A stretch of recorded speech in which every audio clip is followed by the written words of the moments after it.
Meghan will come Washington, D.C. to receive invite to address the Senate.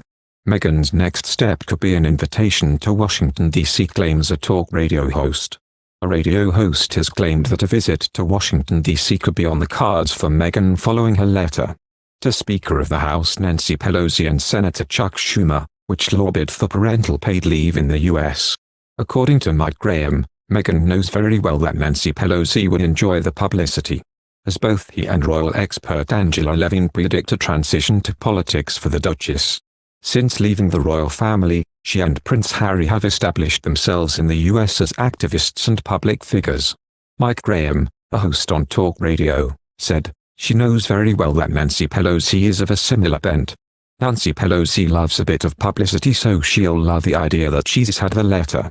So no doubt, the next step will be, why don't you come to Washington and we can have you address the Senate about the issue of childcare."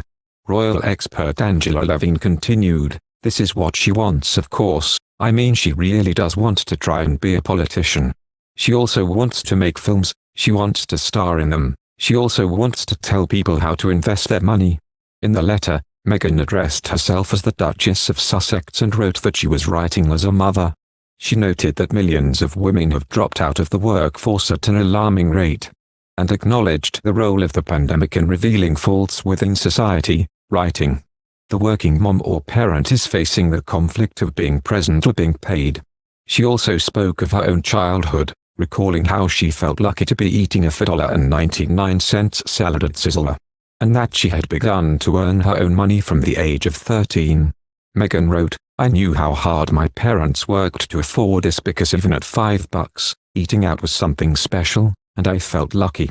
The Duchess also discussed the arrival of her and Prince Harry's baby daughter Lilibet, acknowledging that many parents were unable to spend time with their children like they had done. "Like any parents, we were overjoyed. Like many parents, we were overwhelmed. Like fewer parents, we weren't confronted with the harsh reality of either spending those first few critical months with our baby or going back to work. We knew we could take her home, and in that vital, and sacred, stage, devote any and everything to our kids and to our family." In the U.S., only 9 states and Washington, D.C. have implemented paid family leave policies, with Meghan writing that it should be a national right. This lobbying campaign falls in line with her initiative, which she launched as part of her 40th birthday celebrations in August.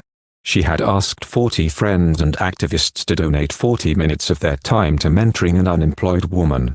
In a statement on the couple's Markle website, Meghan wrote that women had been shouldering the brunt of the crisis, with over 2 million women in the U.S. alone leaving the workforce. Since leaving the royal family, Prince Harry and Meghan have established themselves as leading activists. In September, they conducted a 3-day tour of New York, where they met with New York's Mayor Bill de Blasio, joined a roundtable discussion with the World Health Organization, and gave a speech at the Global Citizen Live concert. They have also launched their own non-profit foundation Markle and have signed a £100 million deal with Netflix and Spotify. The couple currently reside in Montecito in California with their 2 children. Meghan is expanding her campaign to support working mothers. Over the past 20 months, the pandemic has exposed long-existing fault lines in our communities. The mother to 2-year-old Archie and 4-month-old Lily writes, setting up her argument for comprehensive, national paid leave. At an alarming rate, millions of women dropped out of the workforce, staying home with their kids, as schools and daycares were closed, and looking after loved ones full-time.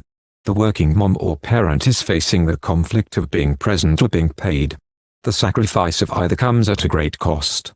Noting that the American dream has over time become less about prosperity and more about achieving simple stability. She continues, "I grew up on the $4.99 salad bar at Sizzler. It may have cost less back then, to be honest, I can't remember.